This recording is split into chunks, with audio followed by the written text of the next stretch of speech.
This video will show how to connect a Bibledit client to Bibledit Cloud. This screen here is of a Bibledit client.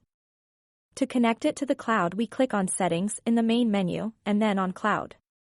We enter the internet address of the cloud. This address has been provided by the VPS hosting provider. Remember, one needs a VPS server in order to install Bibledit Cloud.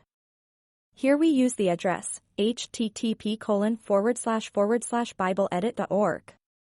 Then we enter the port number of our cloud instance at bibledit.org.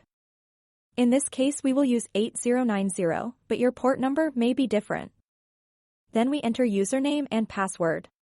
These have been chosen by you or your admin while installing Bibledit Cloud on the VPS server.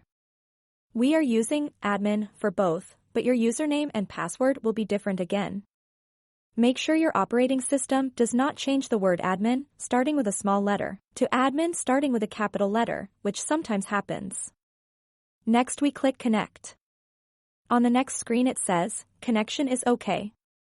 Bibledit is now connected to the public Bibledit demo cloud. Whenever you make any changes in Bibledit Client, it will send the changes you have made to the cloud. So this means that all data, like changes in the text, or notes for example, will be stored in Bibledit Cloud. Of course, these data are only uploaded when there is an active internet connection. When there is no internet connection, the data are stored on your device, and can be uploaded later when there is a connection again. After you have connected to the cloud, it will be set to automatically send and receive every 5 minutes. Let's have a look there. We click on Tools in the main menu, and then on Send and Receive. We see that it has now been set to send and receive every 5 minutes. You can also set it to send and receive every hour, or manually, or even now.